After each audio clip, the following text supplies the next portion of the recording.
গত 1300 বছরে কোন আলেম পৃথিবীর কোন জায়গায় তাসাউফ তরিকতের বিরুদ্ধে কলম ধরতে পারে নাই। কেন?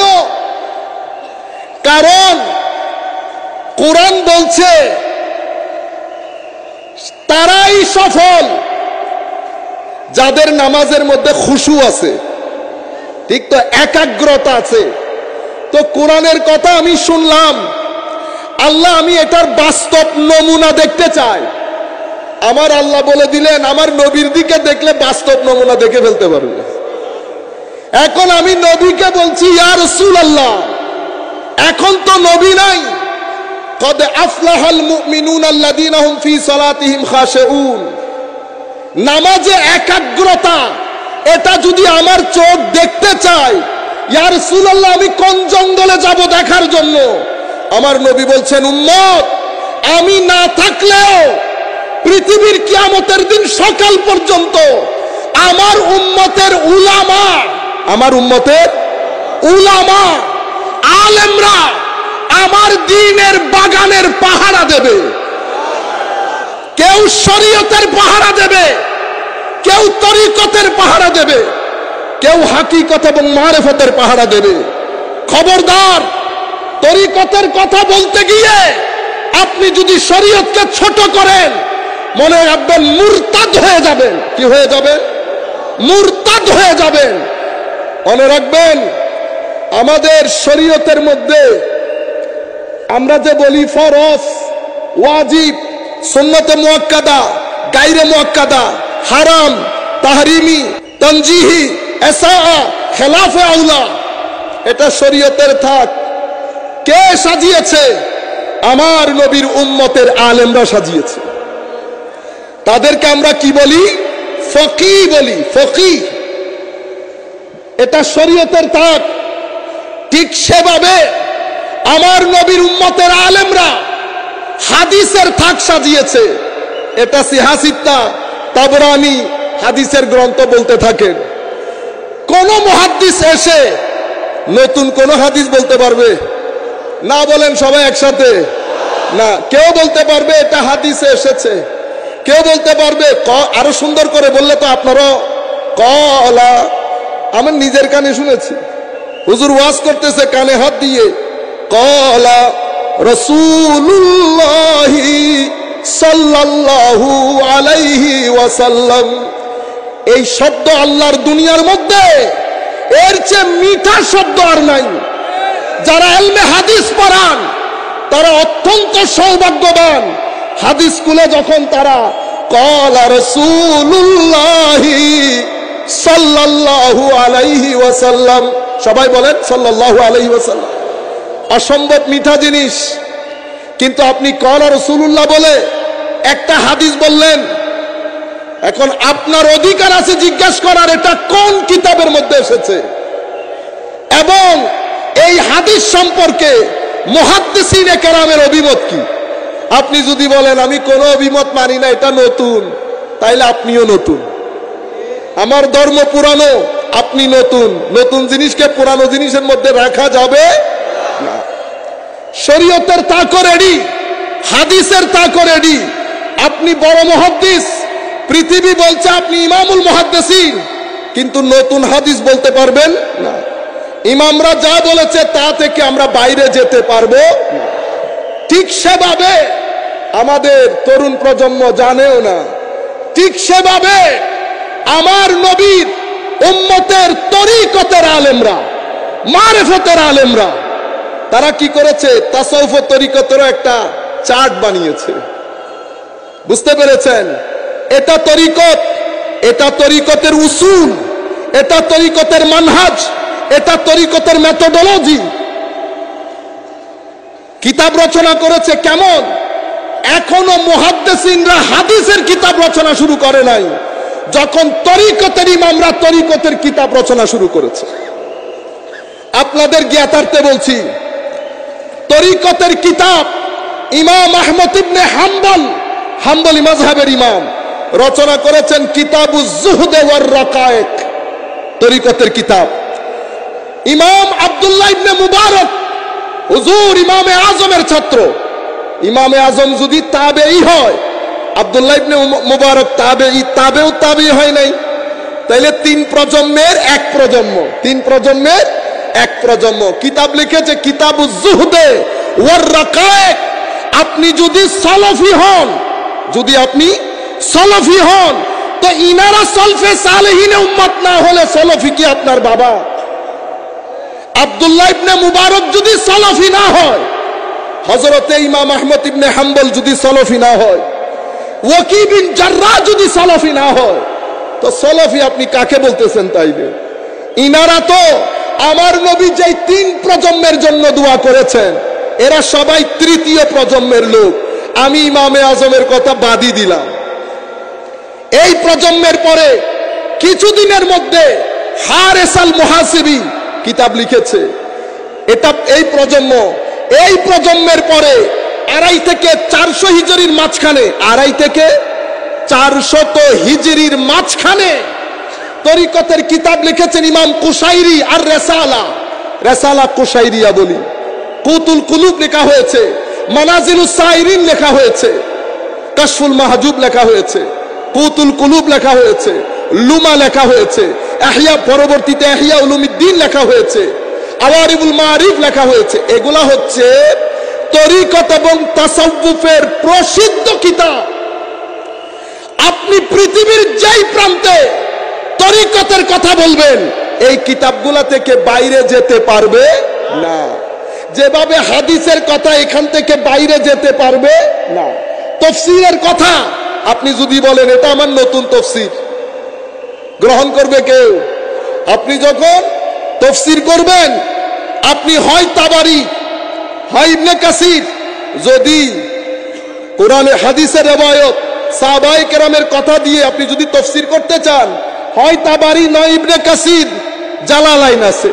যদি হুকুম আহকাম বলতে চান, কুরতুবী আছে। দার্শনিক তাফসীর করতে যান, মাফাতিহুল গায়ব ইমাম রাজির তাফসীর আছে। যদি আপনি হুকুম আহকাম বলতে যান, কুরতুবী আছে। আপনি যদি রুহানি তাফসীর করতে যান, রুহুল বায়ান, রুহুল মাহানি আছে, মাজহারি আছে, অসংখ্য তাফসীরের কিতাব। তাহলে আমরা নতুন কোন কথা আমাদের সমাজে বলতে পারবো না। আল্লাহর নবীর উলামারা, উম্মতের উলামারা আমাদের পুরো শরীয়তকে, এখানে গার্ডেন তো, এটা আল্লাহর নবীর বাগান। বাগানের আগে হাই গেট নির্ধারণ করা আছে। কোন গেট দিয়ে ঢুকবেন? তরিকতের গেট দিয়ে ঢুকবো। তরিকতের গেট দিয়ে ঢুকলে বড় বড় ইমাম দাঁড়ানো, জুনায়েদ বাগদাদি দাঁড়ানো, সাহাল তুস্তারি দাঁড়ানো, মারুফে কারখি দাঁড়ানো, হাবিব আল আজমি দাঁড়ানো, জুন্নুন মাসরি দাঁড়ানো। আপনারা বুঝতে পেরেছেন? এরা সবাই আমার নবীর তাসকিয়ার সমুদ্রের খেদমত করেছেন। এরই ধারাবাহিকতায় 2য় প্রজন্ম, 3য় প্রজন্ম, শেষ ভাগের শুরুতে 500 হিজরিতে হুজুর গৌসুল আজমের আগমন।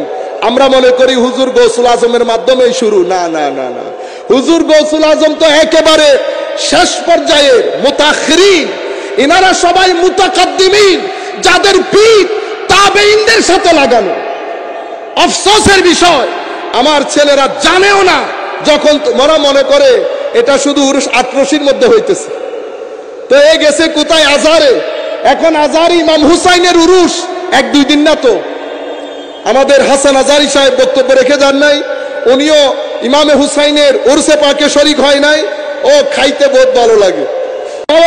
কে খাই না উরুসের খাওয়া? আজহারের ইউনিভার্সিটিতে যারা পড়েছে আমার ভাইরা, আমার সাথে একমত হোক, 2 মত হোক, কিন্তু উরুসের খাওয়া পেটে গেছে। ওনারা তো আর চেহারা চেক করে করে খাওয়াই নাই, সবাইকে উরুসের খাওয়া খাওয়াইছে। ইমামে হুসাইনের উরস এবং মিশরের 5 কুতুব, তোর মধ্যে সর্বশ্রেষ্ঠ আল্লাহর ওলি যাকে ধরা হয়, হুজুর শেখ সৈয়দনা আব্দুর রহমান বদবী রাদিয়াল্লাহু তাআলা আনহু ওয়া নাফানা বিউলুমিহি ফিদ দারাইন আমিন। ওনার উরসের মধ্যে হজের পরে 2য় বৃহত্তম জামায়াত হয়তো আব্দুর রহমান বদবীর মাজারের উরসে পাকের মধ্যে। খাই নাই আমরা? আমার ভাইরা, এই কনফিডেন্স এটা মাথায় রাখেন। আমরা যে আকীদায় বিশ্বাস করি, পৃথিবীর যেই প্রান্তে যাবেন যান, মিশরে যান, সিরিয়ায় যান, দামেস্কে যান, জর্ডানে যান, প্যালেস্টাইন, ইয়েমেন, উত্তর America, Scandinavian country, European country, আমাদের এশিয়া, পৃথিবীর যেই প্রান্তে যাবেন যান, উম্মতে মুসলিমা ওলি প্রেমিক, উম্মতে মুসলিমা নবী প্রেমিক, উরস করে, শবে বরাত করে, ইসালে সোয়াব করে, রবিউল আউয়াল শরীফ করে, শবে মেরাজ করে, যা কিছু আমরা করি উম্মতে মুসলিমা তাই করে। কিন্তু আফসোস, রাষ্ট্র যখন কোন আইডিওলজির প্রচারের জন্য লেগে যায়, তখন আর আমরা সাধারণ মানুষ রাষ্ট্রের সাথে পেরে ওঠা সম্ভব হয় না। একটা রাষ্ট্র লেগেছে এই আইডিওলজিকে তুলে ধরার জন্য, সেই কারণে ইউটিউবের মধ্যে তারা, ফেসবুকে তারা, মনে হয় যেন অনেক উর্সগুলা প্রমাণ করে দেয় বাংলার জমিনের লোক এখনো পর্যন্ত অলি ভক্ত।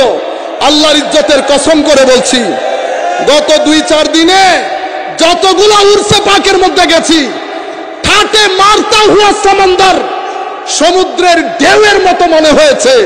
এই তপ্ত গরমের মধ্যে মানুষ বসে দিনের পর দিন, ঘন্টার পর ঘন্টা আল্লাহর ওলির দরবারের চৌকাতে বসে থাকা, এটা চারটিখানি কথা নয়। আল্লাহর দরবারে শুকরিয়া, কিন্তু আফসোসের বিষয়, আফসোসের বিষয়, আমরা কোনোভাবে এক হইতে পারতেছি না, কোনোভাবে এক জায়গায় আসতে পারতেছি না। ফিতনা আমাদেরকে পেয়ে বসেছে, লেগে আছে। আমরা প্রত্যেক দিন দুই ভাইয়ের মধ্যে সম্পর্ক ছেদ করি। আপনাদের কাছে বিনীত আরজ, আমরা বলি না সিলসিলা, কি বলি? সিলসিলা। সিলসিলা মানে কি? সিলসিলা মানে কি? আপনারা শিকল আছে না, শিকল, শিকল একটার সাথে একটা লাগানো, একটার সাথে একটা লাগানো। হুজুর আপনি কার মুরিদ? আমি অমুকের। উনি কার মুরিদ? আমি অমুকের। উনি কার মুরিদ? আমি অমুকের। যাইতে যাইতে কেউ শিহাবুদ্দিন সোহরাওয়ার্দীর সাথে লেগেছেন, কেউ খাজা বাবার সাথে লেগেছেন, খাজা মঈনুদ্দিনের সাথে, কেউ লেগেছেন বাকি বিল্লার সাথে, কেউ লেগেছেন মুজাদ্দেদ আলফেসানির সাথে, কেউ লেগেছেন বাহাউদ্দিন, কেউ মঈনুদ্দিন, কেউ মহিউদ্দিন, কেউ শিহাবুদ্দিন। আপনারা বুঝতে পেরেছেন তো? আমরা সুতরাং আমাদের এই সিলসিলা আমরা যেন এটাকে ছিঁড়ে না ফেলি। নতুন কথা এখানে আসবে না। আকীদা, আল্লাহ আল্লাহ রাসূলের, নারে তাকবীর, আল্লাহু আকবার, নারে রিসালাত, ইয়া রাসূলুল্লাহ, খাজা বাবা ফরিদপুরি জিন্দাবাদ, জিন্দাবাদ, বিশ্ব আলী ফরিদপুরি জিন্দাবাদ, জিন্দাবাদ, সত্য তরিকা জিন্দাবাদ, জিন্দাবাদ, তরিকা নকশবন্দিয়া মুজাদ্দিদিয়া জিন্দাবাদ, জিন্দাবাদ, ওলি আল্লাহ যেখানে আমরা আছি সেখানে, ওলি আল্লাহ যেখানে আমরা আছি সেখানে, নারে তাকবীর। সম্মানিত উপস্থিতি, আপনারা এখান থেকে যাওয়ার পরে এলাকার মধ্যে দারোয়ান রাখে না, দারোয়ান, দারোয়ানের মতো আল্লাহর নবীর দ্বীনকে পাহারা দেবেন।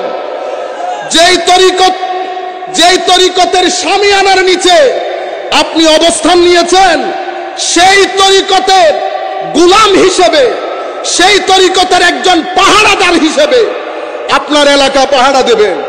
যখন আপনার এলাকা পাহারা দেবেন, ভাই চিনতে ভুল করবেন না। আমি এখনো পর্যন্ত আমার জীবনে এতগুলো জায়গায় তাকরীর করেছি, বলতে পারবেন কখনো আমি আমার পীরের নাম নিয়েছি? কখনো কোন মুনাজাতে আমার পীরের নাম নিয়েছি? যার ইলমের ফুয়ুজাতের কারণে আমার মতো জাহেল মূর্খ বাংলার জমিনে দাবিয়ে বেড়াচ্ছে, সেই মর্দে হকের নামও কখনো, বেশিরভাগ ক্ষেত্রে মুখে নামও আনি নাই। কেন? উনি আমাকে বলেছেন, বেটা কোন ব্যক্তির নাম নিবা না, আমরা সবাই আমার নবীর বাগানের খেদমত করছি। সুতরাং তুমি যদি আমার নাম নাও, মানুষ তোমাকে আমার সাইডে ফেলে দেবে। আমরা কেউ না, আমরা সবাই আমার নবীর বাগানের খাদেম। যারা নবীর বাগানের খেদমত করেছে, আমরা তাদের দরবারের ঝাড়ুদার, আমরা তাদের দরবারে আগত মেহমানদের জুতা ঠিক করি, টয়লেট পরিষ্কার করি। সুতরাং যখন এলাকা পাহারা দেবেন, যদি নামাজ না পড়েন পাহারা হবে, আমার নবী মনে কষ্ট পাবে না। যদি আপনি পুরা দিন চলে যাচ্ছে আপনার কাজে ব্যস্ত, একবার আল্লাহকে মহব্বত করে ডাক দিলেন না, তো আমার আল্লাহর খারাপ লাগবে না এটা? আমার আল্লাহকে যখন আপনি ঘরে বসে ডাকেন, আল্লাহ, কত মহব্বত আমার আল্লাহ করেন। বান্দার কাছে আল্লাহ আমাদের পরিচয় তুলে ধরেছে কিভাবে জানেন? খাওয়াল্লাযীনা আমানু আশাদ্দু হুব্বান লিল্লাহ। হে পৃথিবীবাসী, যারা মুমিন হয়েছে তারা সবচেয়ে বেশি আমাকে ভালোবাসে। যাকে বেশি ভালোবাসি তার নামই কখনো নেই না, দুঃখে ইদার উদার করি, সেই আল্লাহর নাম নেই না। সুতরাং পাহারা দেওয়ার সময় আমার নবী শরীয়তের রশি দিয়েছেন, তরিকতের রশি দিয়েছেন। দুই রশি যদি সাথে না রাখি তাইলে হয় পেট বের হয়ে যাবে নতুবা পিঠ বের হয়ে যাবে। শরীয়তের পিঠ, দ্বীনের পিঠ হচ্ছে শরীয়ত, দ্বীনের পেট তরিকত, দ্বীনের ব্রেইন মারেফত, দ্বীনের দিল হচ্ছে হাকিকত। আপনারা বুঝতে পেরেছেন? সবকিছু মিলে দিন। আপনি যেমন আজানের ওযুর ফরজের মধ্যে আরেকটা ঢুকাইতে পারবেন না। কেন? আমার নবী শরীয়তের বাউন্ডারি ঠিক করে দিয়েছেন। কেউ এখন শরীয়তের মধ্যে সংযোজন, বিয়োজন, পরিবর্তন, পরিবর্ধন করতে পারবে না। চেক ব্যালেন্স কে করবে?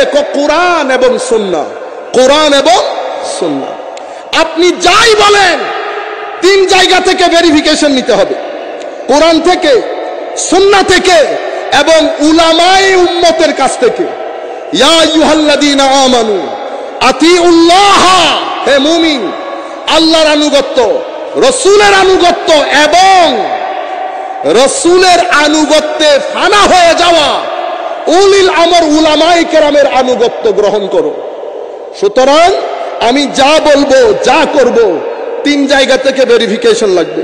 কোরআনের ভেরিফিকেশন, সুন্নতের ভেরিফিকেশন, উলামায়ে উম্মতের ভেরিফিকেশন। উলামা তিন প্রকারের। কয় প্রকারের? আহলুদ দারায়া, আহলুর রিওয়ায়া, আহলুল মুশাহাদা। যদি বলতে চান আহলুল হাকিকা বলতে পারবেন। আহলুর রিওয়ায়া কারা? তো যারা রিওয়ায়াত গুলো পৃথিবীর মানুষের ধারে ধারে পৌঁছিয়ে দিয়েছে, হাদিসের কিতাব, এরা আহলুর রিওয়ায়া। এদেরকে আমরা মুহাদ্দিসিন বলি। দ্বিতীয় দল আহলুদ দারায়া, যারা হাদিসের সমুদ্রে ডুব দিয়ে ফিকহ, হুকুম, আহকাম আমাদের কাছে নিয়ে এসেছেন, তারা আহলুদ দারায়া, তাদেরকে আমরা ফকি বলি। আহলুল হাকিকা কারা? তো আহলুল হাকিকা হচ্ছে ওই সমস্ত আলেম যারা শরীয়তের ভিতরকে উম্মতের জন্য বাহিরে নিয়ে এসেছে, যারা আল্লাহর ওলি। যারা কারা? আল্লাহর ওলি। তারা আহলুল হাকিকা, আহলুল মুশাহাদা। এই তিন ধরনের উলামা, এদের ভেরিফিকেশন ছাড়া আপনি নতুন কোনো কথা সমাজে দিতে পারবেন না।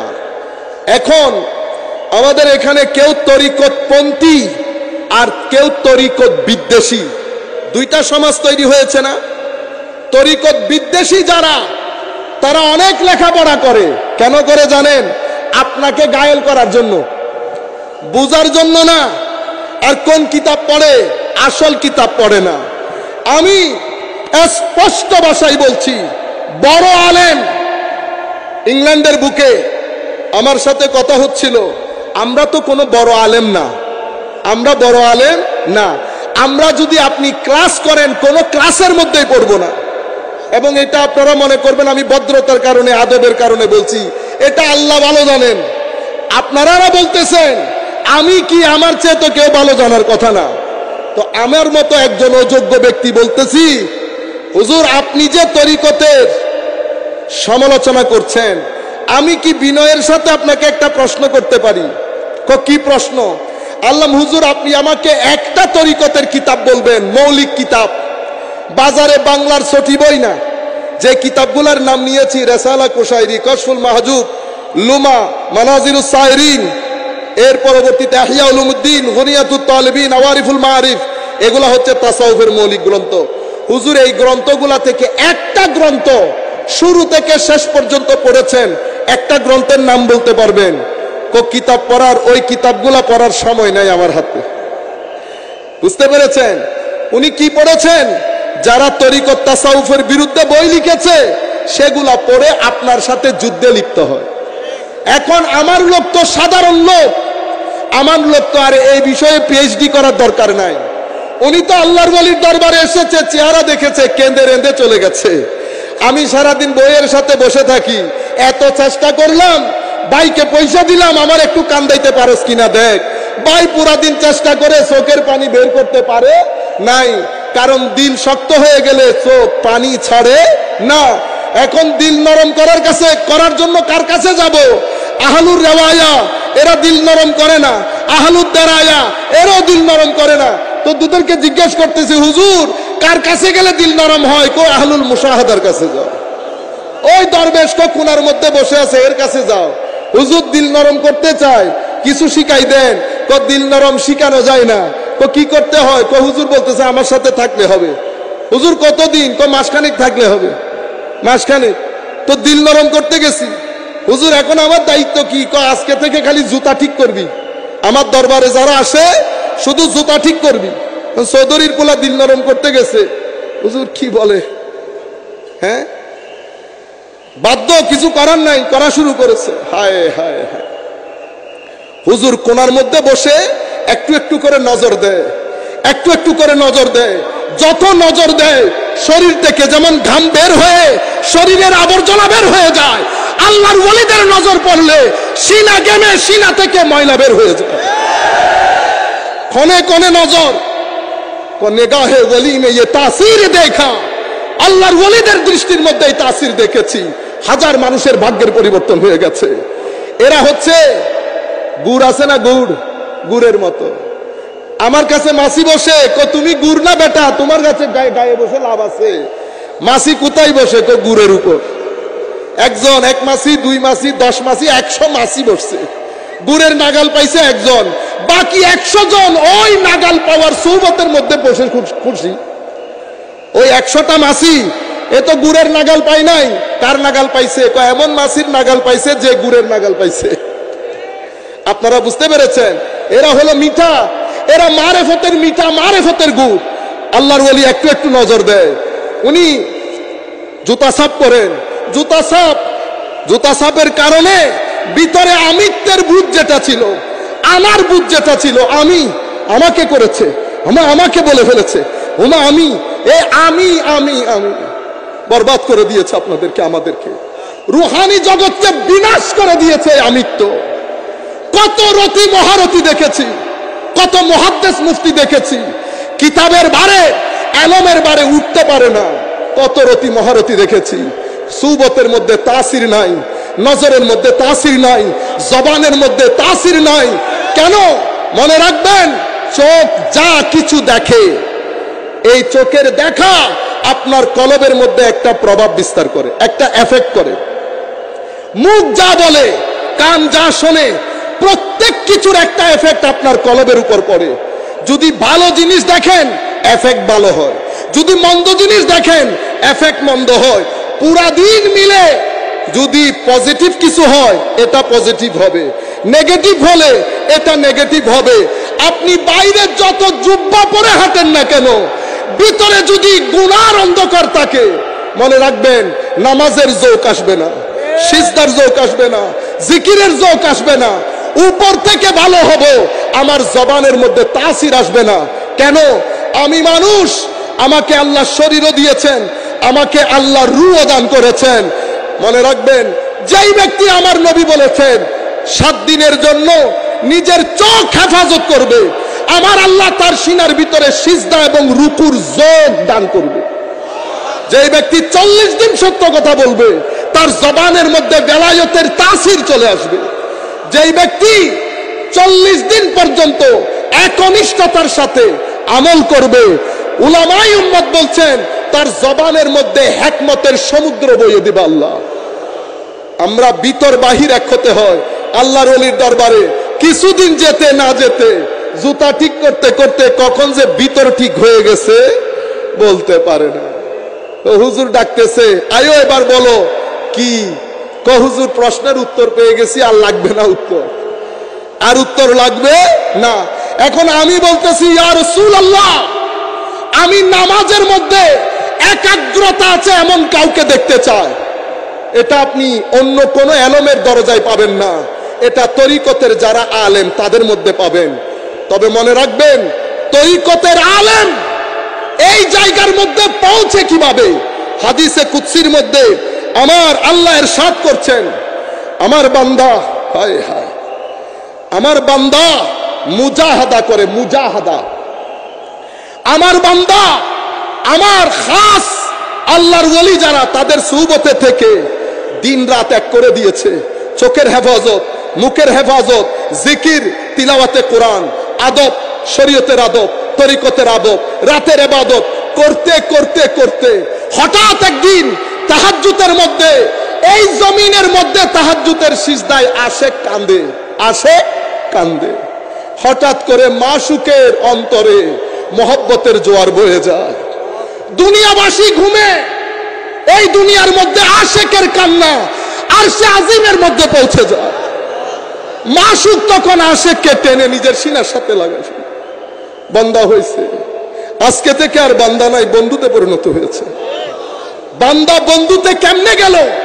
বলা হচ্ছে, আমার আল্লাহ হাদিসে কুদসির মধ্যে বলছেন, ফরজ, ফরজের পরে নফল। সুতরাং মনে রাখবেন, যত বড় আল্লাহর ওলি হোক, কোন কেউ যদি বলে যে আমি আর ফরজ নামাজ পড়তে হবে না, সুফিয়ায়ে কেরাম বলছে এটা জিন্দিক বাদে কেউ বলতে পারবে না। আপনারা বুঝতে পেরেছেন?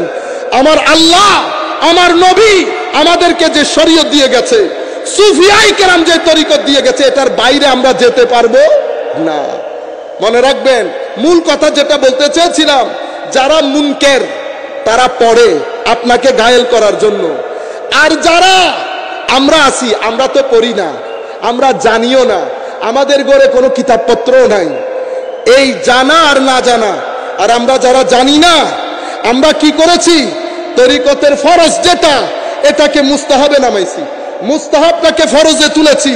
না জেনে হোক, না বুঝে হোক, এই জায়গার মধ্যে যদি একটা বড় পরিবর্তন আনতে না পারি, তাহলে আমরা ওই বলেছি এলাকার মধ্যে দারওয়ানগিরি আমরা করতে পারবো না। আপনাকে জানতে হবে তরিকত কাকে বলে, তাসাউফ কাকে বলে, উর্স কাকে বলে, আমরা কেন যাই, আমরা কি করি। যদি আপনি ভালো করে প্রচার করতে পারেন, তাইলে আপনি কি করলেন? আপনি খাজা বাবার পানিটাকে আপনি সামনের প্রজন্মের কাছে দিয়ে যেতে হবে না। আপনি পর্যন্ত পানি এসেছে, সেটা ঠিক আছে। এখন পানি যদি আপনার ছেলেপুলেদের কাছে নিয়ে যেতে চান, জমিন মাটি কেটে সামনে নিয়ে যেতে হবে না। এই মাটি তো না জানলে কাটতে পারবেন না। তখন আমি একটা বুঝাবো, আরেকজন আরেকটা বুঝাবে, দুঃখে ফেলে দেবেন আপনাদেরকে। মনে রাখবেন, জানার চেষ্টা করবেন, মানার চেষ্টা করবেন। যেই যেই দরবারের সাথে সম্পৃক্ত, আমরা যদি সেই দরবারের আসল যারা, তাদের দিকে ফিরে যায়, তাদের দিকে ফিরে যায়, একটা নতুন সময় অবশ্যই আসবে। সেটা আসতে হবে। কেন? কারণ আপনি যখন নামাজ, দুয়া, তসবিহ, তাহলিল, তরিকত ছেড়ে দেবেন, আপনি যখন সকাল থেকে সন্ধ্যা, আমি আপনাদেরকে একটা গুরুত্বপূর্ণ মেসেজ দেব। মনে রাখবেন, আমরা এখন একটা দুর্যোগপূর্ণ পরিস্থিতির মধ্যে আছি।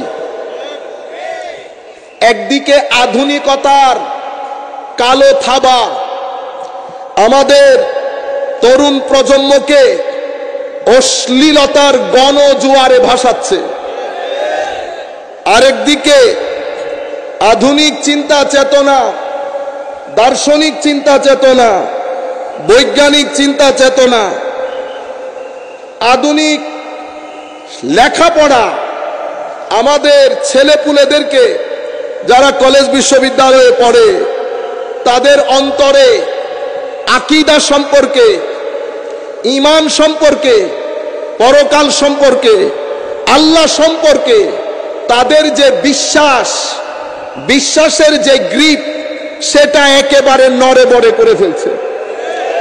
এবং দিনের দিন এই পরিস্থিতি জটিল থেকে জটিলতর হচ্ছে। আরেকদিকে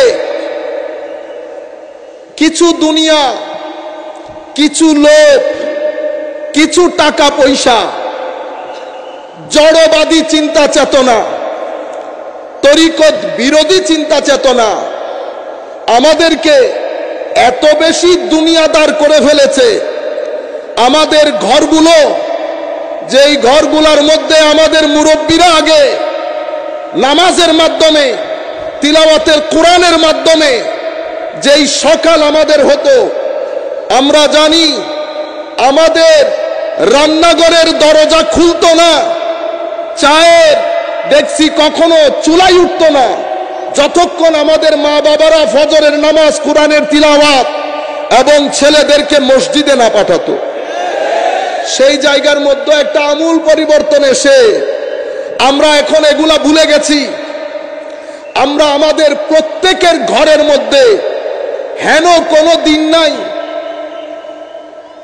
মারামারি, ভুল বুঝাবুঝি, গরম সর্দি করতে করতে ঘরগুলা জাহান্নামের আগুনে পরিণত হয়েছে। অন্যদিকে বাংলাদেশ যেহেতু সংখ্যাগরিষ্ঠ মুসলমানের দেশ, এবং এই দেশ, এই ভূখণ্ড, বাংলাদেশ বলেন, ইন্ডিয়া বলেন, পাকিস্তান বলেন, শ্রীলঙ্কা বলেন, আফ্রিকা বলেন, ইউরোপ বলেন, এই দেশে আমরা জানি সূর্য যেমন পূর্ব দিকে উঠে, এটা যেমন ইউনিভার্সাল ট্রুথ, এটা যেমন একটা সত্য কথা, ঠিক সেভাবে আমরা এটাও জানি আল্লাহর ওলিদের মাধ্যমে এই ভূখণ্ডে ইসলাম প্রচারিত হয়েছে, প্রতিষ্ঠিত হয়েছে, প্রসারিত হয়েছে।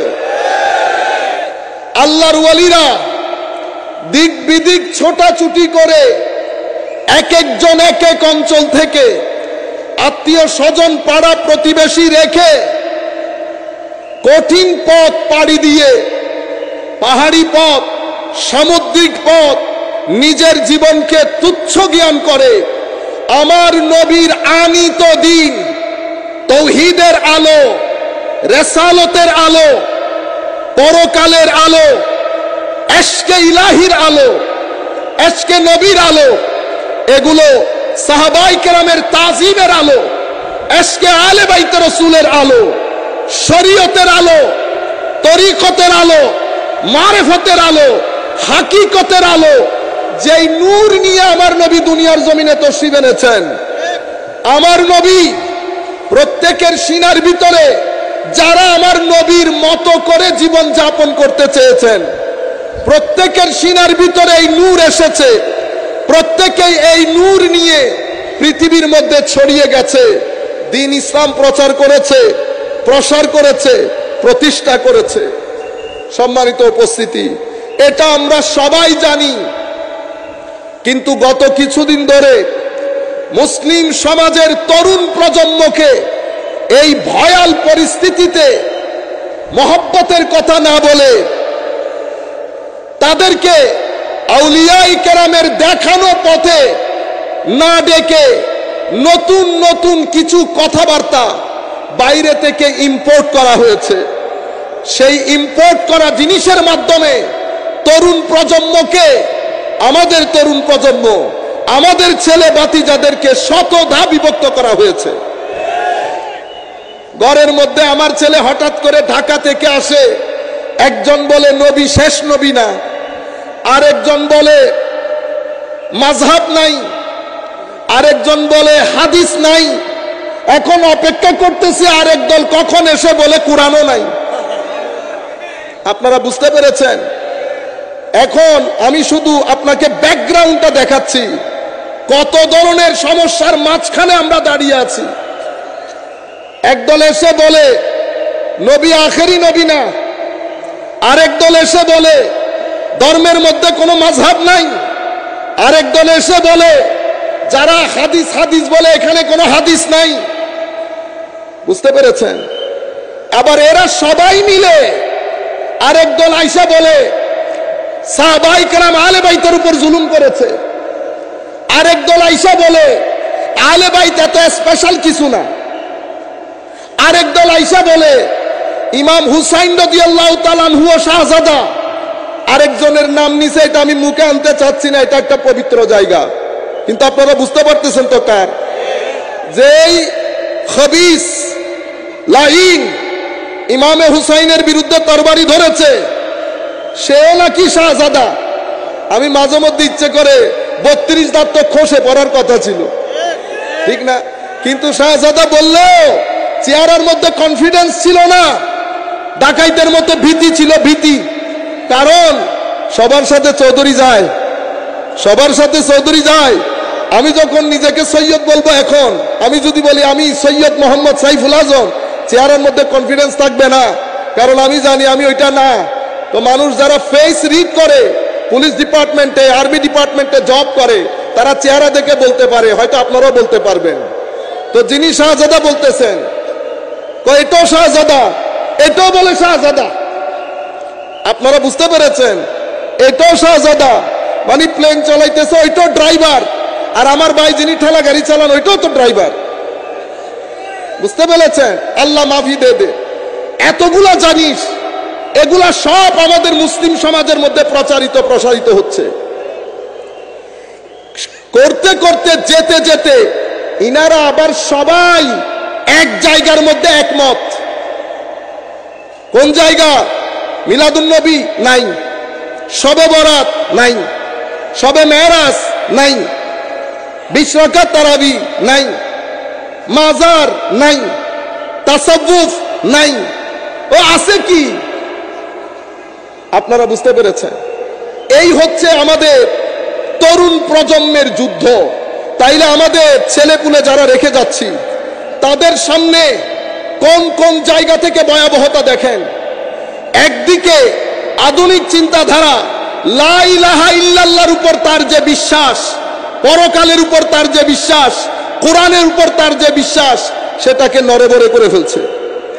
আরেকদিকে আধুনিকতার ছোঁয়া, আধুনিক সংস্কৃতির ছোঁয়া তাকে অশ্লীলতার নিচ থেকে নিচে নামিয়ে দিচ্ছে। আরেকদিকে ধর্মের নামে এই ধরনের শতধা মতবাদ তাকে উগ্রবাদিতাই অথবা উগ্রবাদিতার দিকে ঠেলে দিচ্ছে। মসজিদের মধ্যে মারামারি শুরু হয়েছে, মসজিদের মধ্যে মারামারি শুরু হয়েছে। এই ব্যাকগ্রাউন্ডের সামনে আমরা এখন আমাদের অবস্থান কি হবে? মনে রাখবেন, আপনি যেহেতু হক, আপনি হকের কথা বলবেন। কিভাবে বলবেন? যেভাবে বলবেন সেটা আমার নবী শিখিয়ে দিয়েছেন। উম্মত, দুনিয়া যেখানে যাবে যাক, তোমার কথার মধ্যে যেন হুসন থাকে, হিকমত থাকে, দলিল থাকে, মোটিভেশন থাকে, যেন তোমার মেসেজ ক্লিয়ার থাকে। ঢেউয়ের মধ্যে আমি যদি দিশেহারা হয়ে যাই, তাহলে তো আমি জাতিকে পথ দেখাইতে পারবো না। সংকট কেন তৈরি হলো? সংকটের মধ্যে এখন আমি আপনাকে আরেকটা গুরুত্বপূর্ণ মেসেজ দিই আমার মূল বক্তব্যে যাওয়ার আগে। সুফিবাদ, প্রথমে তো এটা আপনারা জেনে নেন, তাসাউফ এবং তরিকতের বিরুদ্ধে করে। তখন আপনি যার কাছে যাবেন, ওই নেগেটিভ এনার্জি ওই ব্যক্তির কাছে কনভেড হয়ে যাবে। যখন আপনি গুনাহ অতিরিক্ত করতে থাকবেন, আপনার ভিতরের জগৎ লক হয়ে যাবে। কি হয়ে যাবে? লক। ভিতরের জগৎ যদি লক হয়ে যায়, সংকুচিত হয়ে যায়, এটাকে আমার আল্লাহ বলেছেন, ওয়াল্লাহু ইয়াকবিদু ওয়া ইয়াবসুতু ওয়া ইলাইহি তুরজাউন। বাস্তুল কলব মানে সিনা খুলে দেওয়া, কবদুল কলব মানে সিনাকে সংকুচিত করা। যদি সিনা সংকুচিত হয়, সিনা লক হয়, আপনার ভিতরে টেনশন আসবে, ডিপ্রেশন আসবে, হতাশা আসবে, আপনি মানসিকভাবে বিপর্যস্ত হয়ে যাবেন। আপনারা জানেন, এই তরিকতের মাজার বাগানগুলো না থাকলে আমাদের বাংলাদেশের মানসিক স্বাস্থ্য আপনি ঠিক রাখতে পারতেন না। আমি আপনাদেরকে একটা গুরুত্বপূর্ণ মেসেজ দেই। কিছুদিন আগে আমেরিকান এক ভদ্রলোকের সাথে কথা হচ্ছিল। উনি বলতেছেন, হুজুর আপনি কেমনে এই কথা বললেন? আমেরিকার স্বাস্থ্য ব্যবস্থা বাংলাদেশের স্বাস্থ্য ব্যবস্থার চেয়ে অনুন্নত। আমি বললাম, আপনি ভুল বুঝছেন। আমি এই কথা কখনো বলি নাই। আমি বলেছি আমেরিকার স্বাস্থ্য ব্যবস্থা বাংলাদেশের স্বাস্থ্য ব্যবস্থার চেয়ে কোটি গুণ ভালো, কোনো সন্দেহ নাই। কিন্তু বাংলাদেশের মানসিক স্বাস্থ্য আমেরিকার মানসিক স্বাস্থ্যের চেয়ে কোটি গুণ ভালো। শারীরিক স্বাস্থ্য আমেরিকারটা ভালো, মানসিক স্বাস্থ্য আমাদেরটা ভালো। সেই কারণে আমাদের ছেলেরা এখনো আত্মহত্যা ওই পর্যায়ে করে না। আপনার দেশের divorce high, crime high, drug dealing high, সেই অর্থে আমার দেশের মধ্যে এখনো স্থিতিশীল আছে। আপনারা বলবেন, যদি জিজ্ঞেস করি কি কারণে বাংলার মানুষের মানসিক অবস্থা এই অবস্থার মধ্যে রয়েছে, নতুবা যতভাবে গুনাহ আমরা করি, যেই অরাজক পরিস্থিতি আমরা সৃষ্টি করি, কথা দিয়ে, বার্তা দিয়ে, জুলম দিয়ে, প্রতারণা দিয়ে, আমাদের মানসিক স্বাস্থ্য এভাবে ঠিক থাকার কথা ছিল না। জিজ্ঞেস করেন আলেমদেরকে, তারা বলবে আল্লাহর ওয়ালিদের কারণে বাংলাদেশের মানসিক স্বাস্থ্য এখনো পর্যন্ত ঠিক আছে। এতগুলা মানুষ ঘুরে ফিরে দরবারে যায়, মানসিক স্বাস্থ্য ঠিক। আপনি বলবেন, হুজুর আপনার কাছে গেলে তো মানসিক স্বাস্থ্য ঠিক হবে। ও ভাই, আমার কাছে আসবেন, আমি নিজের মানসিক স্বাস্থ্য ঠিক করার জন্য মাজারে যাই, আপনি আবার আমার সাথে এসে লাভ আছেন? আপনারা বুঝতে পেরেছেন? মনে রাখবেন, মাজার বন্ধ করে দাও, বন্ধ করে দেন মাজার, কোনো অসুবিধা নাই। 10 বছর যেতে না যেতে সরকার ইউথের ডিপ্রেশন ঠেকাতে যেই পরিমাণ টাকা খরচ করতে হবে, সরকার বিপাকে পড়ে যাবে। ডিপ্রেশনের জন্য আমেরিকান সরকারকে জিজ্ঞেস করেন, ইংল্যান্ডের সরকারকে জিজ্ঞেস করেন, ইউরোপ দেশের সরকারকে জিজ্ঞেস করেন, বছরে তরুণ প্রজন্মকে হতাশা থেকে রক্ষা করার জন্য, মানসিক স্বাস্থ্য ঠিক রাখার জন্য কি পরিমাণ টাকা তারা ব্যয় করে। অত টাকা কি আমরা ব্যয় করতে পারবো? না। কেন? আলা বিজিক্রিল্লাহি তাতমাইন্নুল কুলুব, জিক্র ইলাহির মাধ্যমে অন্তরের মধ্যে প্রশান্তি আসে, জিক্র ইলাহির মাধ্যমে অন্তরের মধ্যে প্রশান্তি আসে। আসল জিক্র ইলাহির দরবার যদি দেখতে চান, ওই দরবারের মধ্যে ঘুরে ফিরে আসতে হয়। এই সমস্ত দরবারের কারণে আল্লাহ পাক এখনো পর্যন্ত আমাদের মানসিক স্বাস্থ্য ঠিক রেখেছেন। আমি আপনাদেরকে আখেরি একটা লফজ বলে আমরা আখেরি কথা বলে আমাদের বক্তব্য শেষ করে দিচ্ছি। সম্মানিত উপস্থিতি, একদল পক্ষে বলে, আরেক দল বিপক্ষে বলে। পক্ষে যারা বলে আমরা খুব সাধারণ, সেই কারণে আপনারা কি করবেন, তরুণদেরকে খেয়াল করে, মুরব্বীদের কথা বলতেছি না, ওনারা তো 250-300 বছর আগে জান্নাতে গিয়ে ঘুমাইয়া আবার উঠবেন, হয়তো তখনও আমরা কিতে থাকবো, হিসাব নিকাশের মধ্যে থাকবো। সুতরাং আপনাদের জন্য না। তো আমার নবী আল্লাহ হাদিসে কুদসির মধ্যে বলছেন, ফরজ, নফল, এরপরে মহব্বত, মহব্বতের পরে কুরবত। তাইলে কয়টা পাইলেন? ফরজ। তাইলে ফরজ বাদ দিয়ে যদি কেউ তরিকত চিন্তা করে, হাদিসে কুদসির খেলাফ হবে না? ফরজ, এরপরে নফল, নফলের পরে মহব্বত, মহব্বতের পরে কুরবত, মানে নৈকট্য। নৈকট্য যখন হয়ে যায়, আমার আল্লাহ বলেন, আজ থেকে সে আমার রঙে রঙিন হয়ে গেছে, আমার কান দিয়ে শুনবে, আমার চোখ দিয়ে দেখবে, আমার মুখ দিয়ে বলবে। আয় হায়। এরপরে মাযুন, একটা ডিভাইন পাওয়ার তাকে ডেলিগেট করা হয়, উনি মুখ দিয়ে যা বলেন তা হয়ে যায়। খা বেটা ডাল, ভালো হয়ে যাবি।